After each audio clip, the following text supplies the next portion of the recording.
IP pattern recognition letters, etc. Also member of program committees of over 50 international conferences.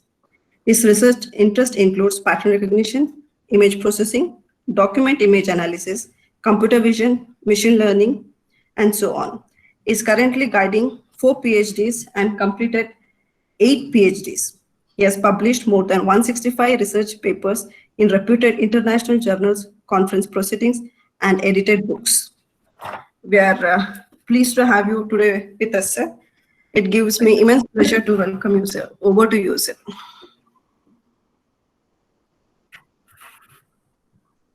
Shall I start? Yes, sir. You can share. So you just, yeah.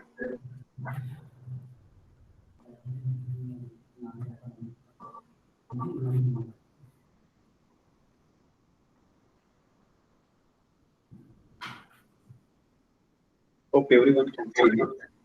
Yes, sir. Very good afternoon to one and all present in this session. Faculty Development Program on Computer Vision and Pattern Recognition. I am Dr. Manjunath Aradia from the Department of Computer Applications, JSS Science and Technology University, Mysore.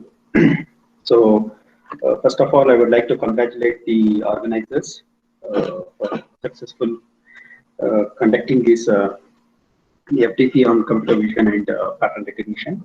And my special thanks to Dr. Bukali Harish and Rupa CK for providing me a platform to just share my experience that has been learned from past years, and especially with these one-shot learning is very new for me, of course. So probably I will just share the knowledge, whatever the things I learned, and so probably that will really help me to gain much knowledge with you people when I interact in your future.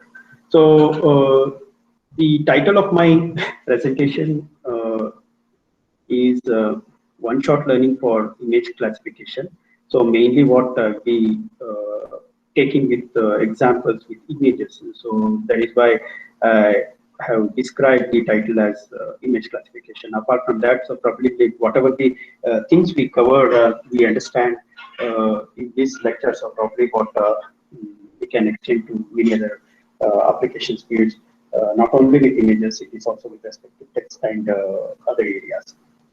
So you can write to me in future.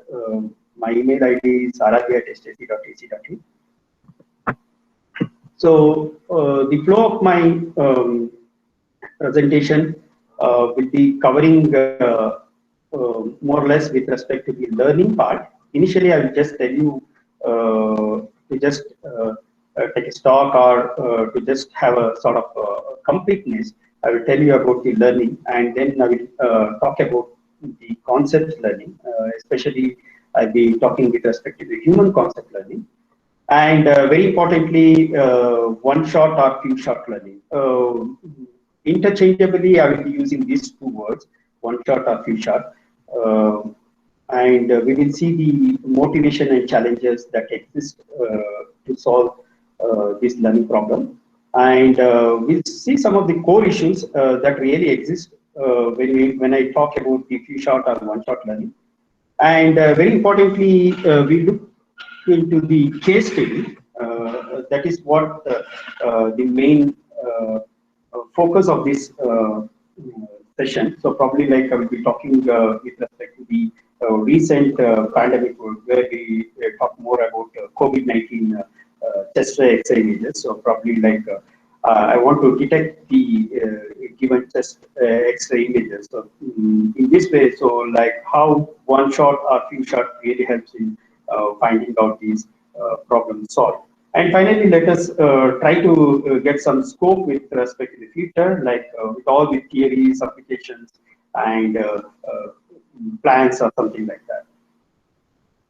So let us try to understand. Anyhow, you people are very well aware with the terminology for learning. So generally, I can categorize in any machine learning. So probably I can categorize these learning into three different types. The first one is supervised, the second one is unsupervised, and lastly is the reinforcement learning. So everyone knows about the supervised and unsupervised, but very little. Of course, it's a sort of, I can say about like very little amount of work have been done, especially with respect to the reinforcement learning. So probably when we talk about the artificial intelligence, so there we work with respect to reinforcement learning. And have a couple of examples to share with you. Apart from that, supervised learning and unsupervised learning, so probably in most of our machine learning applications, we have seen and we have experienced it. And now we will see, try to define the supervised, and we will take some real-time examples of supervised and unsupervised learning, and then we move on. So when I talk about supervised, is nothing but you learn with teachers, or you learn with some samples or the informations of the classes that you have exist with respect to your domain. So probably like the idea of supervised learning is that you have some input variables, say, to say X is nothing but the features, I can say, and you have an output variable which I described as Y. And what you have to do is that we have to devise an algorithm to learn this mapping function. So the learn of mapping function is something like that. It is from input to the output. So I can easily describe as Y is equal to f of X. So f of X is nothing but functions of X. And so probably whatever the input I have, so I can call it as a parameters or the characteristics or the features. So probably I have to map with respect to the output variable, where so probably I have to classify into a correctly desired class. So the ultimate goal of any supervised machine learning is that we have to approximate the mapping function, so that whenever we get the new input data, so probably what it has to predict output variables correctly. That is what the ultimate goal of any supervised machine learning is all about. So I can categorize this supervised machine learning into two ways. All you know is the classification and well as the regression. In most of our machine learning algorithm, we'll be working on these two categories, like classification and regression. So everyone knows about what is the classification problem with that. So let's take an example. I have a bunch of fruits or a bunch of vegetables. So probably I have to categorize into different classes. Let's take an example like if I consider fruits, it could be an apple, pineapple, banana or something like that. So given a problem like supervised in nature, so probably like we have a teacher here there, each class is labeled with, each sample is labeled with classes. So probably when I learn with these examples, so probably whenever I give a test image, so it has to categorize into correct category. So that is what the idea with the supervised learning, especially with respect to the classification problem. The regression is nothing but like something like a prediction. Here when I talk about regression, so probably I can estimate with respect to the, let us take an example of any vehicle or a car. So probably I have to predict the value for the same. At the same time, so probably I can also think about the stock markets. When I talk about stock market, let's take an example. I have samples that pertaining to months together or the years data or something like that. So probably I have to tell what is the predictions. I can tell the prediction of today, tomorrow, or day after tomorrow, what will be the stock of the firm or something like that. So probably all these problem will be addressed when it comes to the regression as well. Next, very important is the unsupervised machine learning. So the why we call unsupervised means to say that we learn without teacher, or whatever the samples that exist in our database. So we don't have any class labels for that. So like in random space, so probably it is distributed in over a space. So we have to categorize and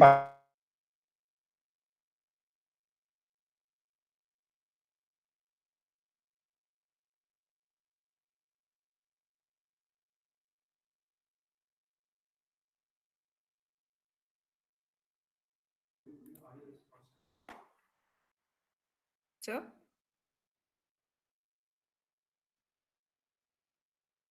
Aradhya sir? Let's talk.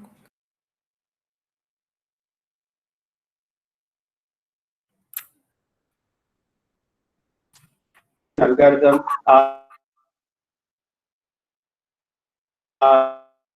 to meet whatever the model you develop, so probably it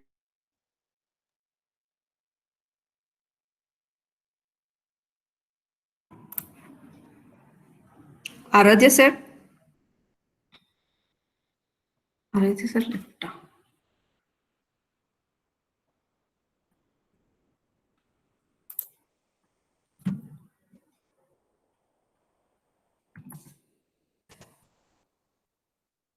Aradhya sir idara sir ಅಲ್ಲಿ.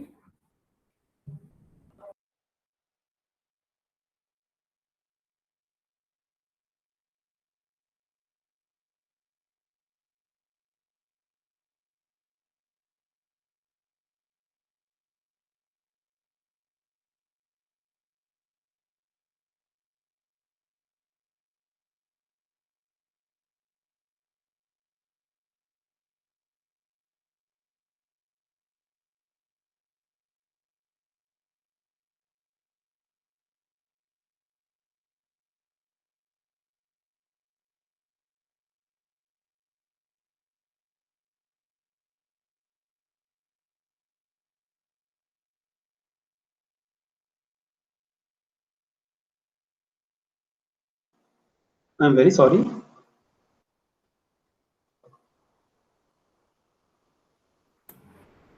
So you can continue, sir. Okay. So where did I disconnect? Can anyone help me, please?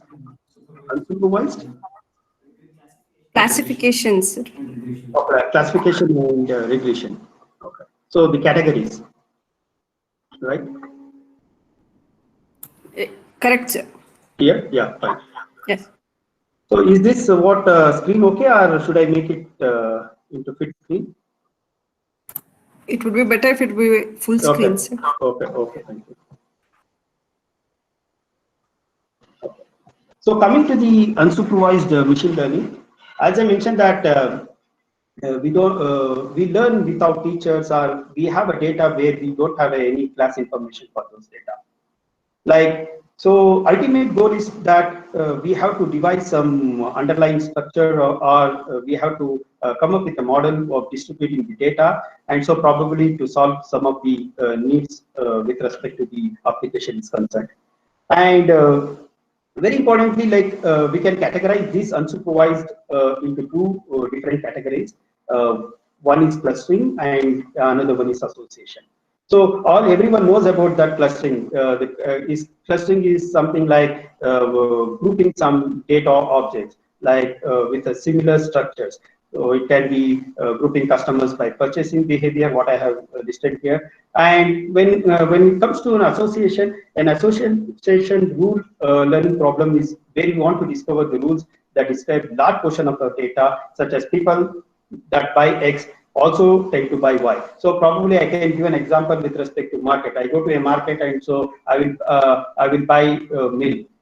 So what is the association I can describe with respect to the buying sugar is that, so buying milk is that, so probably there is a chance of buying sugar, or is there is a chance of buying what coffee powder or a tea powder or something like that. So associations what helps in what describing the large portion of the data whenever when we buy something, so probably we have what intentions what tend towards buying with respect to another object. So in this way, what association what helps in solving a problem in a machine learning.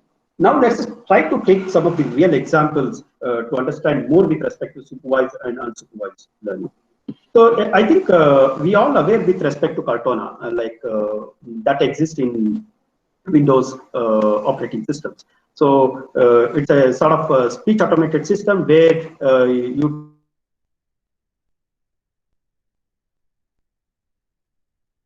and finally it acts accordingly. That is one example of supervised. So before, what we normally do is that we train a system, nothing but, let's take an example. This is my laptop, and I'm an owner for this laptop. And finally, I will train my system with the different variations of speed. So whenever I try to talk with the Cortana, so probably what it understands my speech, and finally what it does the task accordingly. So that is what the best example of supervised learning, where I can view. Another example could be the telephone calls that we normally do it. So in our phone, so probably like if I tell that call Mahesh or Manjunath, so probably what it has understand my speech, and finally what it acts accordingly. That is one way of another example I can give with respect to the speech system. Anyhow, a lot more things really what happened with respect to the speech. The speech, when it comes to challenging trends, so probably what challenges are something like when we have distortions with the signals, and also with respect to what many other problems like accent problems are also with respect to what identify probably. So when I talk about the verification, really it's very difficult, like when it comes to mimicking or something like that. So probably speech recognition algorithms, so probably it has to handle in a very super forums.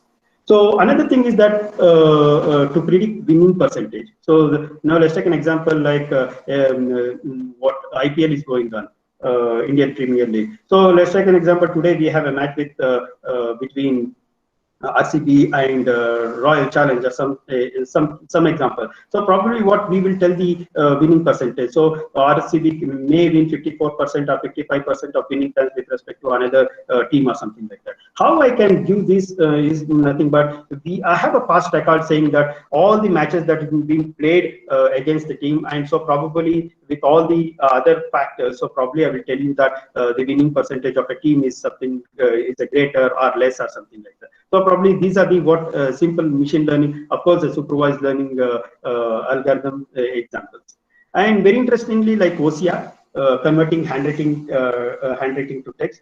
So optical character recognition system. Only challenging here in this era is that with respect to the handwriting only, because the printed most of the thing has been what saturated, because we don't have much challenge when it comes to a printed characters. Only challenge exists only with respect to the handwriting. So, and very interestingly, when I talk about handwriting with a small number of classes, the things have been solved. Like when you talk about numeral recognition or alphabet recognition pertaining to English language. Of course, most of the OCR system is available in the market, so probably what it can be the good solution. The only challenging here is that when you work across the different domains, like Indian scenario you take, like India consists of many states, and we have different, of course, we have 18 official languages. And when you want to work, if I want to bring one OCR system to work on all Indian languages, so probably that would be a challenging for me. So in that way, certain degree of work have been already done, especially for South Indian, working on Kannada, Tamil, Telugu, Malayalam as well. So of course, as the number of class size increases, it's very difficult for any of the machine learning algorithm to really work on.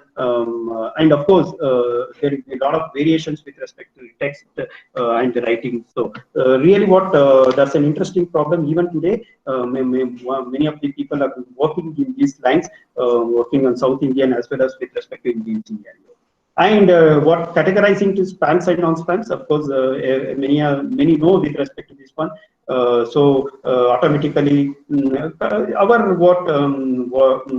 our browsers are very good in handling these spans. So like they categorize easily that which spans are not spans, or which have to be categorized into spans. And based on the knowledge what we have thrown, so probably it is now this, of course, have taken a very interesting things. And lastly is all about the biometric attendance. Likewise, I can do a number of applications, but anyhow, I will restrict to only this one. Biometric attendance, when I talk about biometric, it can be a face, it can be a fingerprint, and it can be a palm or whatever the thing like that. So very interesting is unsupervised. The real time something like, let's assume that I go to a party where my friend is organizing. There where I see a lot of strangers. So probably here that I want to classify on the go. Nothing but on the fly I have to classify. I have to classify, like let's take an example, I have to classify into what younger age, less than 10 or 15, and I have to classify them into middle age or age greater than 60 or something like that. Or otherwise I even classify with the male and female or under that. So probably I can also do many classifications, something like that. So why the unsupervised? Because the data here is entirely different. So probably even it's a complex in nature. On the fly, I have to classify everything into different categories. And of course, Discover is with respect to the NASA. So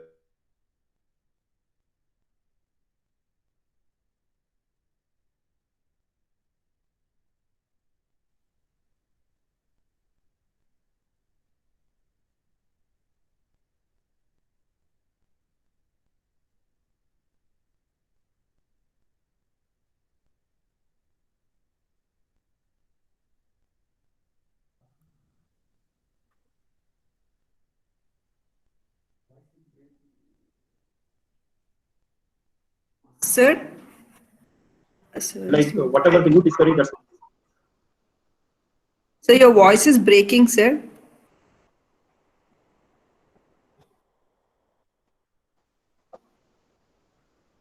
Aradhya, sir? Yeah. So your voice Sorry, is ma'am. breaking. Your voice is Is it? breaking. Yeah. Okay.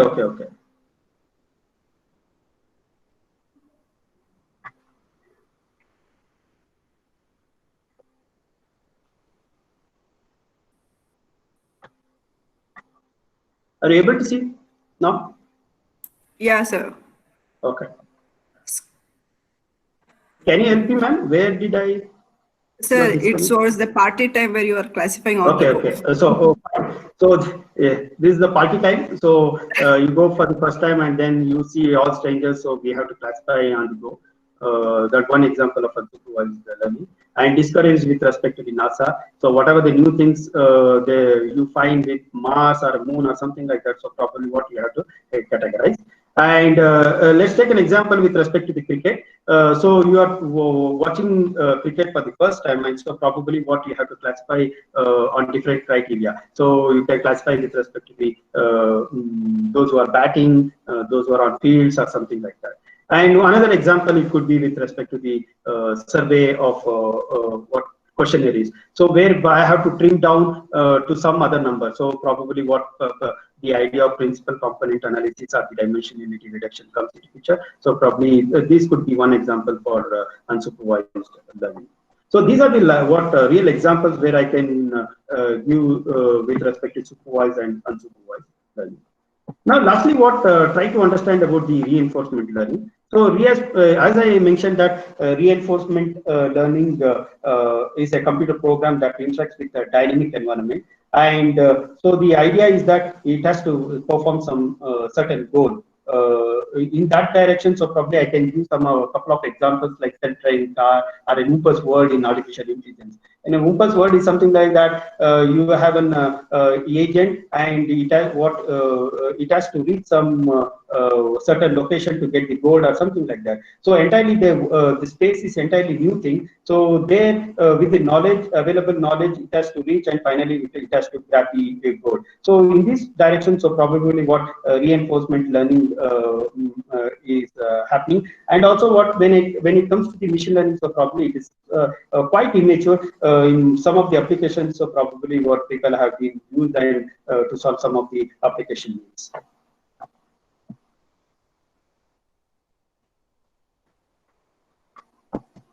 So now let's look into the very important topic of interest is human cognition.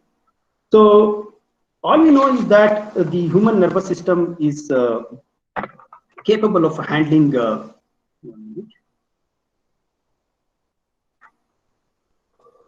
capable of handling endless streams of information, and the sensors, which serves as the interface between the minds and the external environment.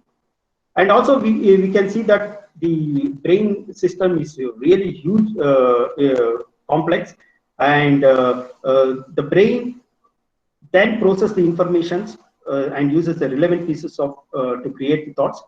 And very interestingly is that it is not just, let's take an example like you have some thing like it is not just to react to the moment and give an answer. It is not. The ability of the brain is to what take some very important, complex problem and finally get it solved. So in these ways, so probably it includes thinking. It also includes the knowing about things. It also very interestingly, it is also with respect to the remembering, judging, and finally problem solving. Now here in this example, where I have given some sort of interactions with respect to the human brain, where you have some information, some and the sensations from the outside world, and finally you have to give the thoughts. And these thoughts, it is not only with respect to the information that you take and finally that produce. These thoughts is mainly based on the emotions and the memories. These emotions and memories are powerful influences on both our thoughts and behaviors. If at all, if I get a thought, so probably the idea with respect to the emotions and memories comes into picture.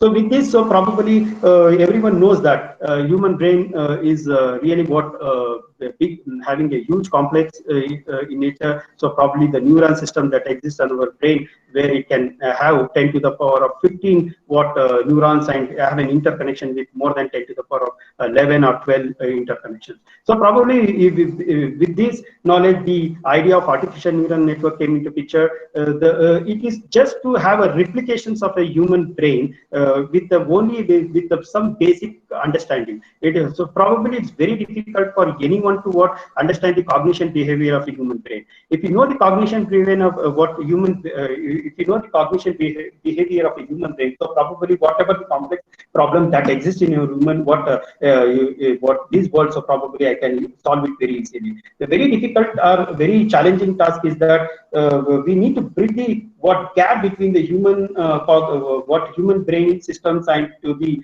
mission. So probably if I do that, so I can solve many of the good things. But very interestingly, and the challenging part is the cognition behavior of a human brain is too complex, and whatever the artificial neural network people tell and whatever the deep neural network the people tell, so probably it is on the basic level understanding. So probably even many more are some interesting things with respect to human cognition and brain interfaces is really going on, and we are seeing some of the things with respect to some different applications areas. Let us try to come to the concept learning. So concept learning is very interesting. Like have the properties of, very importantly, the three underlying properties. One is compositionality, I call, and another one is called, I call it as a casuality, and lastly I call it as learning to learn. So let's try to take an example like this. So a 6-year-old boy or a girl, so probably he can recognize more than 10 to the power of 4 categories of objects. I mean to say that 100 to thousands of categories, and keep learning every day. So we have humans have the ability or the capability to learn the concept from very, very few examples. And the idea is that, like, let's take an example. We see an object like in this given plant. So we are able to recognize this the related concepts with respect to the plant, like trees, bushes, and forest, or something like that. So probably, like, when I talk about the concept learning, three important properties that underlies the human concept learning. One is compositionality. The idea of compositionality is that can identify parts and subparts. Let's take an example. You have an object, and humans are able to identify the parts and subparts. So as I mentioned, like when I talk about plants, so probably you can what you can understand with respect to subparts like trees, bushes, or forests, or something like that. So casuality is something like explains how new concept can be learned hierarchically from the related concept, and this is one of the reasons of fast learning by humans. So casuality, I can give an examples with respect to casuality is something like, let's take an example, 2 and 3. So casuality is nothing but, let's take an example. I learn the curve with respect to 2 in this way, and finally I will learn that one horizontal. When I learn 3. So probably again I can utilize the knowledge that has been learned from the object 2, and finally I can relearn the idea with respect to learning the numeral 3. So this is what the idea with respect to the causality. And lastly, learning to learn. So learning to learn is something very similar to the reinforcement learning, to my knowledge. So probably what it acquires the idea of the prior knowledge while learning, and finally, whenever you learn something, so probably you use that one, and finally you use for learning from different other tasks. So these are the very 3 important properties that really exist to learn, understand with respect to the concept learning. One is compositionality, causality, and learning to learn. So now the big name comes, that's one-shot learning. So let's try to take one example and understand the idea of one-shot learning. So let's take an example that I entered to the classroom for the first time. Let's assume there are a group of students around 30 to 40, and I say hi, and then I've just come out of the class. Now let's take an example, like I meet the students, or let's assume that students meet me after 1 year or 1 week or 1 month. So probably they are able to recognize, I myself I'm able to recognize some of the students, saying that yeah, I know you in the class which I have handled on that day or something like that. So all the things that the things happens here, it is only with the very little examples. Mean to say that little examples, I need to call it as one shot or few shots. So the ability to learn from a single instance is something unique to the human species, and the one-shot learning algorithms try to mimic this special capability. So the idea of one-shot learning is that we wanted to learn with a very little experience. That experience I can call it as what terms as E, something like that. So probably with this knowledge, it aims to train image classifiers over the data set with only one examples or very few examples per category. Now, what the problem happening with respect to the machine learning is that I think you are all aware with respect to whatever the application you take. You take an application of character recognition, you take an application of face recognition, you take an application of any object classification. So probably what hundreds of thousands of data you require for learning the things, and finally what to give a desired result. So probably if at all, if I want to do that, that's interesting. Like if you have my application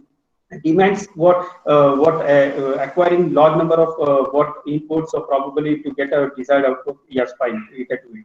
But there are a couple of difficulties in what machine learning approaches, because every time you can't get the data as you wanted, because due to some reasons. For all those reasons, so probably I will explain you in the latest slide. Apart from that, the main idea of one-shot learning or a few-shot learning is that you have to restrict, or you have to come up with only a minimal amount of data. You have a very minimal amount of data, so probably using those minimal amount of data, so you have to categorize the object or images with respect to the different applications is concerned. So these one-shot learning or a few-shot learning, it's really what I am just mimicking the human brain computation. So probably, as I gave an example with respect to what going into the class and try to say hello, I'm coming back. So probably even if I come after 1 week or 1 month, so probably students or myself can recognize the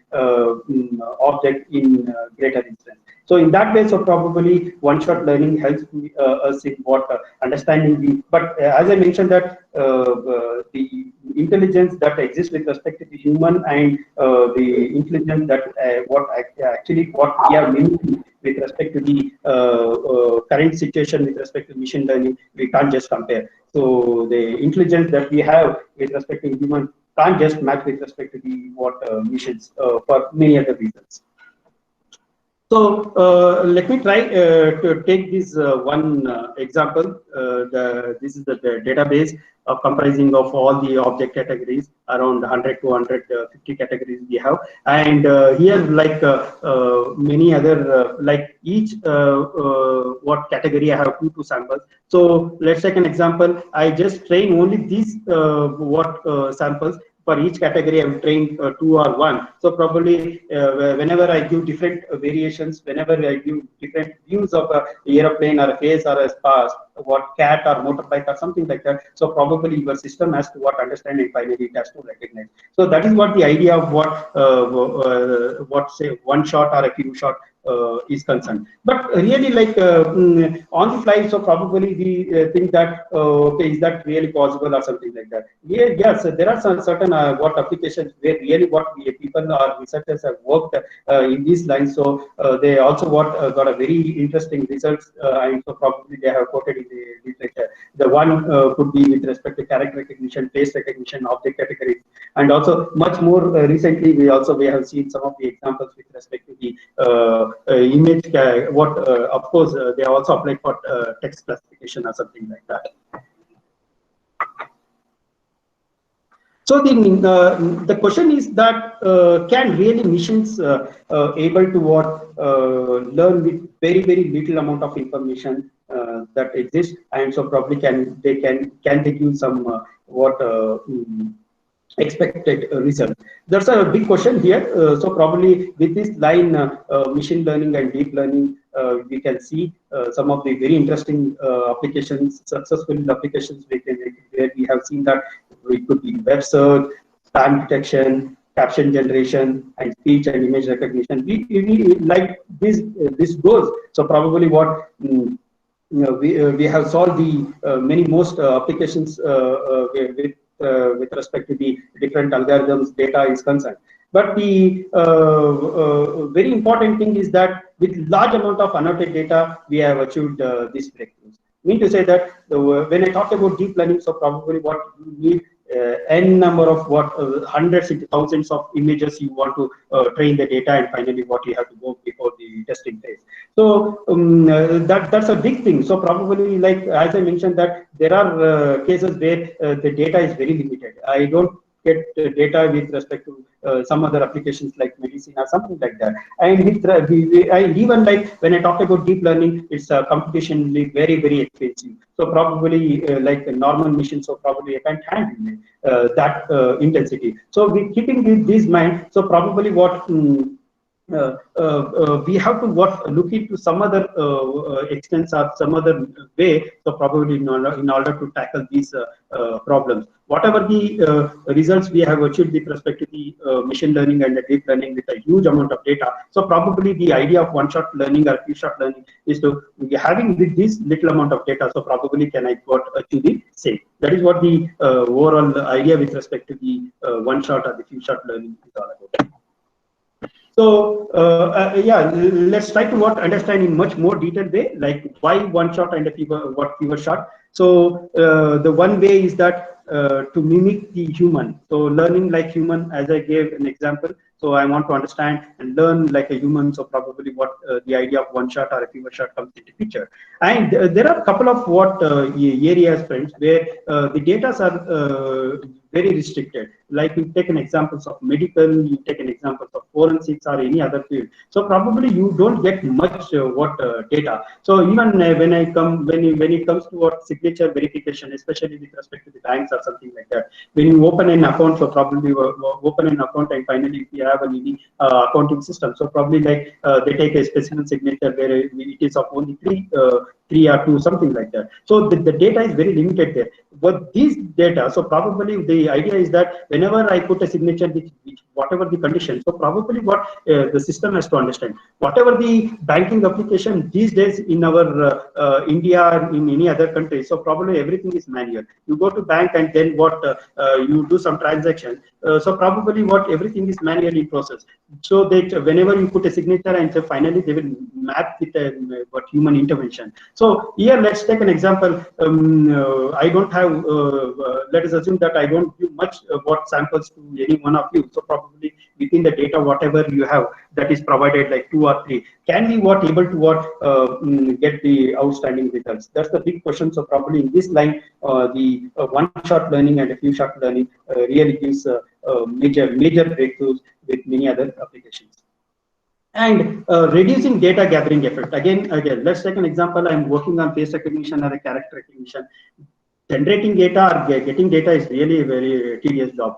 That's really what the most of the effort it goes on what gaining or what gathering the data. So probably I want to reduce those effort. So with the limited data what I have, so probably can I do some can I get some efficient result? That's a big again a question mark. And computationally very inexpensive. Yes, as I told you, we can't just compare with respect to deep learning architectures or machine learning algorithms, where in the recent times, so probably whenever you take, so probably you have a huge data in your database, so probably in one way the other way it is the result. But probably if at all, if I want to reduce the computational burden, so probably what we have to think in some other directions. And learning for rare cases. So learning for rare cases, this is again another examples where, so probably that interesting lies with one shot or a few shot learning. So let us try to understand about the relevant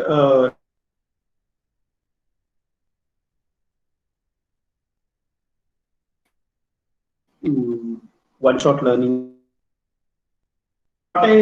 What I do here is that in this slide, so probably I give some relevant information with respect to machine learning problem, and also what I try to take you the relatedness and the difference with respect to the first few shot learning or the one-shot learning problems.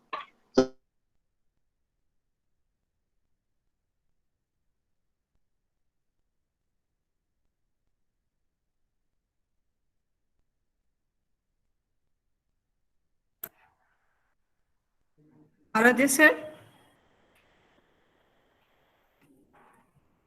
Sir? Aradhya sir?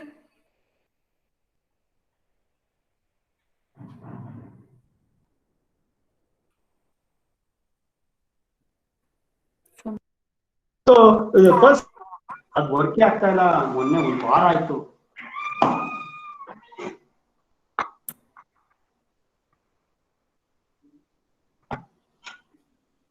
Hello. From the same slide. Okay.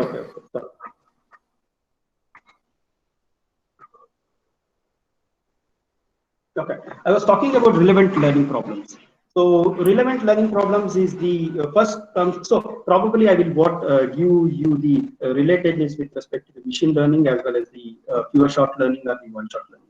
So the first one is weakly supervised learning. What do you mean by weakly supervised learning is that the experience of the data that contains very weak supervision. I mean to say that when it is an incomplete data or an inexact data or an inaccurate or an noisy supervised data.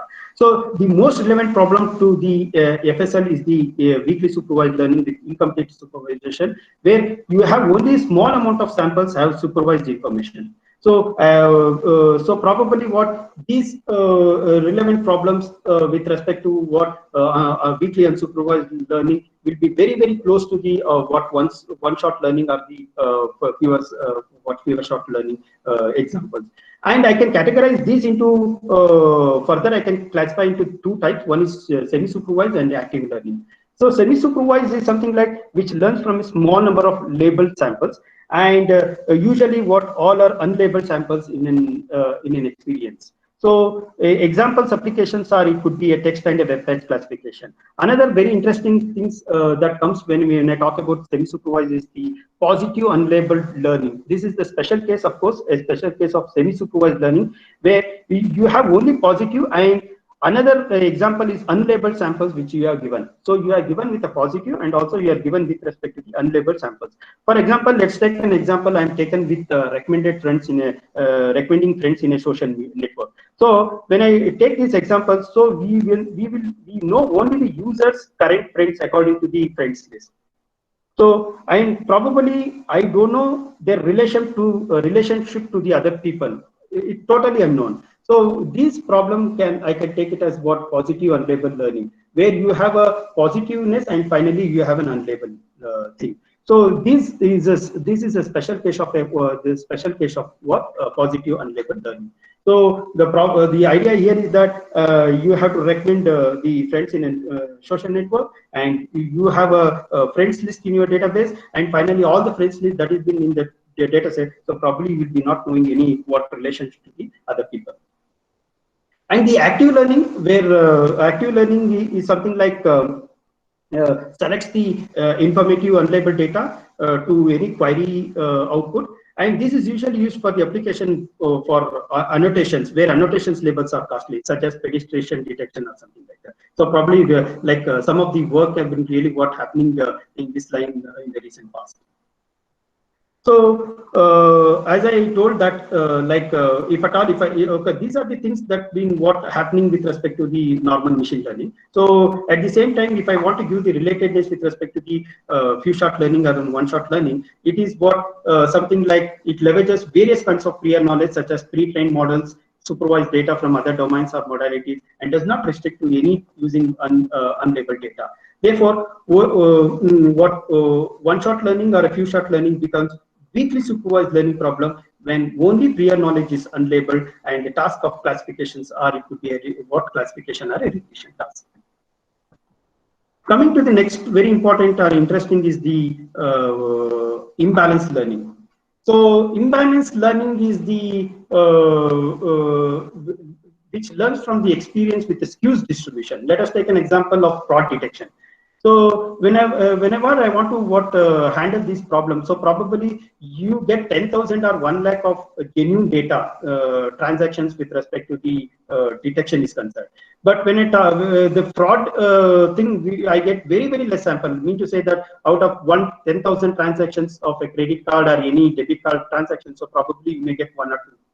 So you have 10,000 of a genuine transaction, and I have only 1 or 2 of fraud happening. So probably this is what the idea of imbalanced learning. And of course, with these data, so probably I have to understand and then to learn, and finally have to give what the saying that okay, this may be a fraud or this may be a genuine. Of course, this how I can relate this is something like the OSL or an FSL problems. It trains and tests the output with a very few examples, which is possibly taking others' output as a prior knowledge or for learning. So the imbalanced learning, especially a couple of work have been already learned with respect to the fraud and spam detections applications where we can see.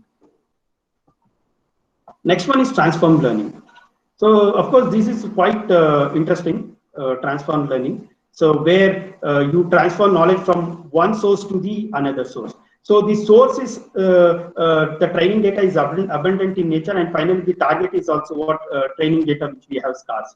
And the application, it crosses with cross-domain recommendations, Wi-Fi locations, and space and mobile devices. Apart from taking this application, we'll try to take a very simple one where let us take an example like you have a knowledge gained while learning to recognize cars.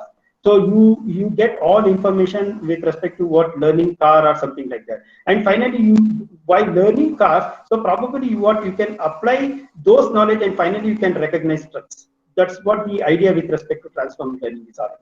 Transformed learning is that you learn with something, so probably the same learning what you have done, so probably I can just apply to some other mechanism or some other task. So that is the idea of transformed learning is all about. So this is of course very popular in one-shot learning and few-shot learning, where the prior knowledge is transformed from source task to the very few short tasks. Coming to the next is meta learning. So meta learning is very interesting, like learning to learn. Anyhow, I told you when I took about the human concept learning, I just mentioned about the 3 parameters or the 3 properties or the 3 characteristics. One is the conceptuality, another one is the learning to learn, where learning to learn intends to design models that can learn new skills or adapt to the new environments rapidly with few training examples. I have taken a couple of one example, and applications areas may vary from guiding policies by natural language, automations of factory operations, learning optimizers, etc. So probably apart from this application, I can take one example like where you have a robot, and this robot is what able to complete the desired task on an uphill surface test, but you are trained with a flat surface, and probably what this robot completes the task with uphill surface test. So this is what the idea with respect to meta learning, where you have trained and learned your robot to have an environment with a flat surface. So probably when you give a test, so probably it is going behind to what work with an uphill surface, wherever you are not trained anything with respect to that environment. So this is one example with respect to the meta learning is concerned. So meta learning methods that can be used, what used to deal with what OSL or FSL problem, meta learner is taken as a prior knowledge to guide each specific OLN and FSL task. So probably like these are the things that's really what have with respect to the relevant learning problem. So what I did here is that I took an example with respect to machine learning, and finally what I just compared with the relatedness with respect to OSL or FSL problem. Now let's look into the core issue that really exists in our machine learning. So in machine learning, everyone knows that usually there are prediction errors, and one cannot obtain perfect predictions. And I need to say that 100%. So in this way, so probably in this slide, we will try to illustrate the core issue of the one-shot learning or the few-shot learning based on the two important things. One is error decomposition, based on the error decomposition. And when I talk about the error decomposition, it is with respect to two things. One is empirical risk minimization, another one is reliable empirical risk minimizer. So when it comes to what empirical risk minimizer, friends, it is in total with the total in total with which can be reduced by attempting the perspectives of data, model, and algorithm. So probably I can take. So anyhow, I'll just describe this data, model, and algorithm in my coming slides. But anyhow, this empirical risk minimization is mainly what giving an error with respect to what when you want to reduce the thing with respect to data, model, and algorithm. And when it comes to unreliable empirical risk minimizer, here like what where we have sufficient training data with supervised information, and the empirical risk minimizer can provide a good approximation. Obviously, everyone knows about this one. Like what happens normally in the machine learning is that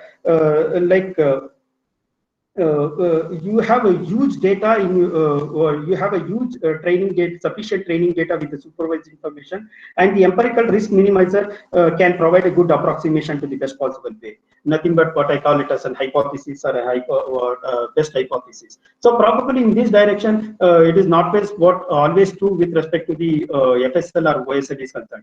Our main objective of OSL or FSL is to that we have a very minimal amount of data. So probably I have to get a very optimal result. With this line, so probably I can give this example like which I have shown here. I think this is not that visible. So probably I will put it here.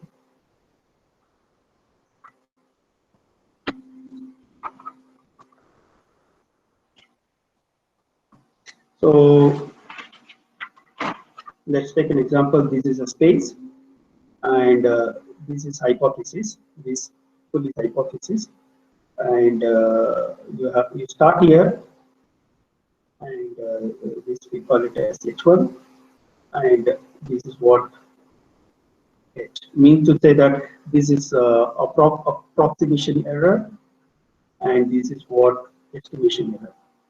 So probably if you think anything with respect to the, if you have sufficient training data, and so probably this is very, very less.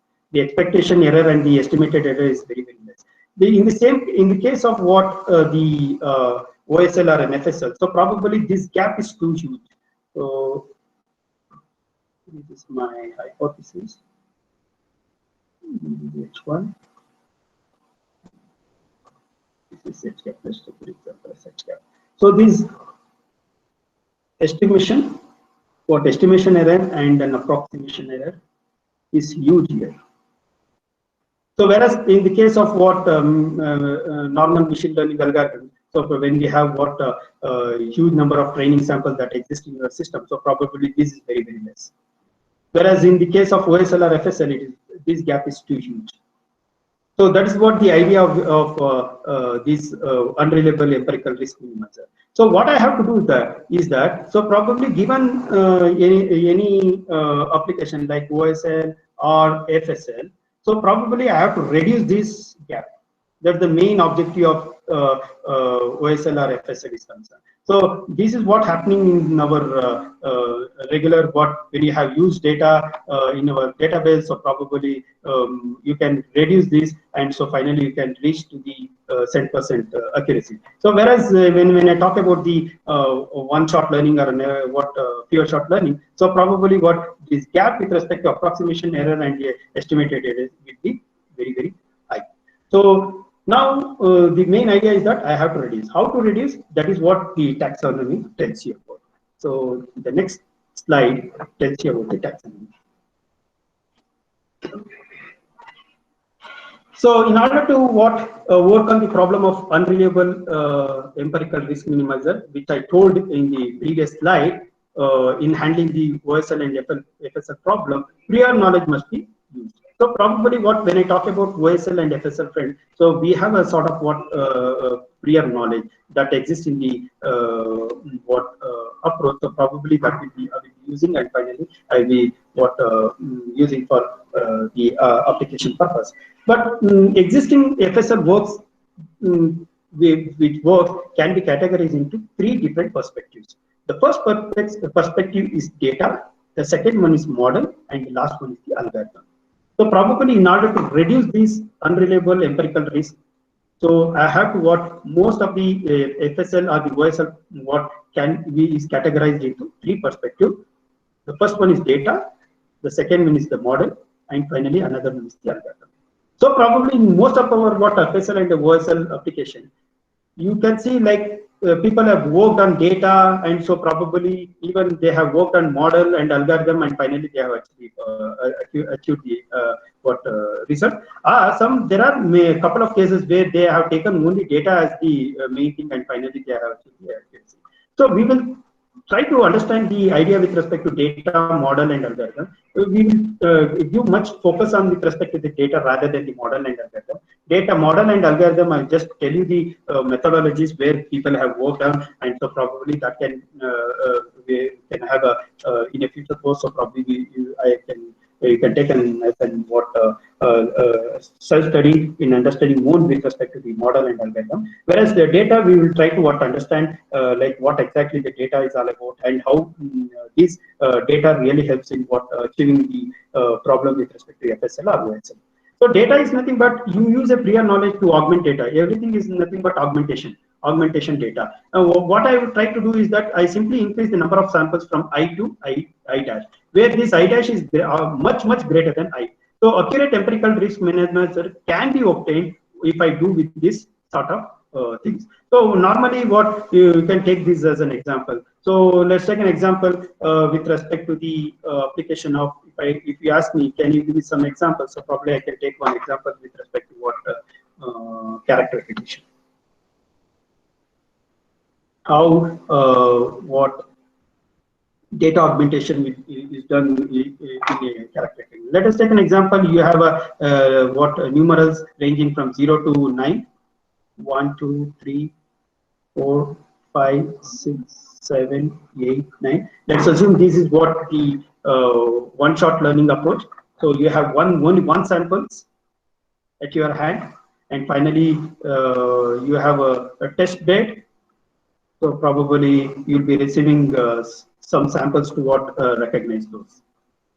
So probably what data augmentation is that, so I try to improve these from one to many. How I can do that? So probably you can use any other approaches. So what I can do is that I can rotate this data. This data I can rotate into different variations like 5 degree, 10 degree, 15 degree, 20 degree, likewise.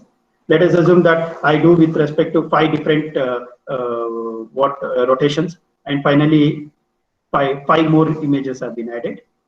So 5 degree, 10 degree, 15, 20, and 25.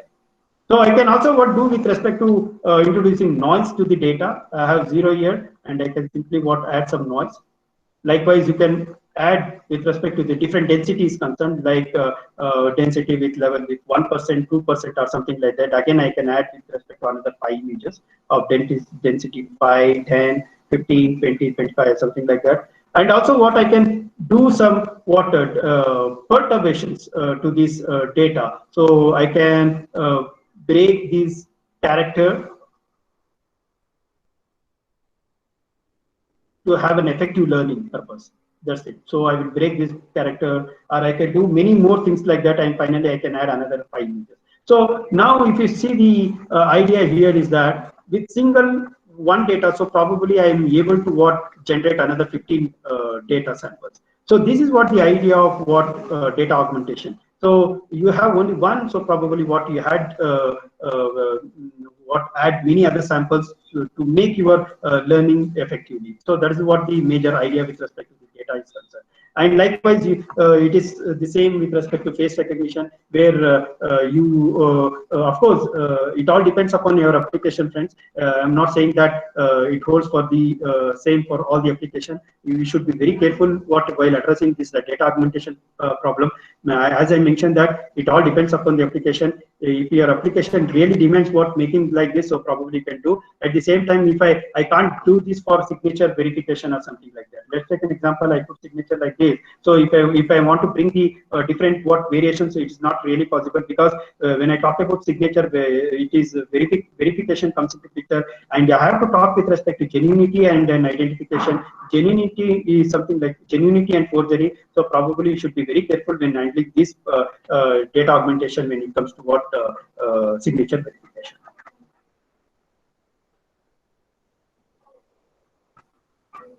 Okay. So next is so transforming samples from weakly labeled or unlabeled data set, transforming samples from similar data sets. So these are the things. So one example we have given here.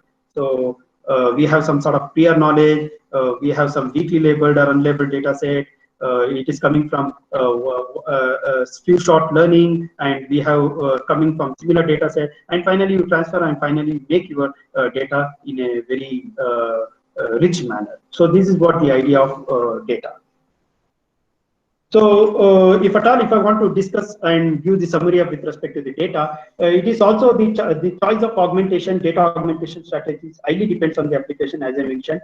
In general, solving a one-shot learning or a few-shot learning problem by augmenting training data is straightforward and easy to understand. But recently, there are a couple of research, some degree of research have been happened. One example is Auto Agent, which automatically learns the augmentation policy for deep network training, which is addressed.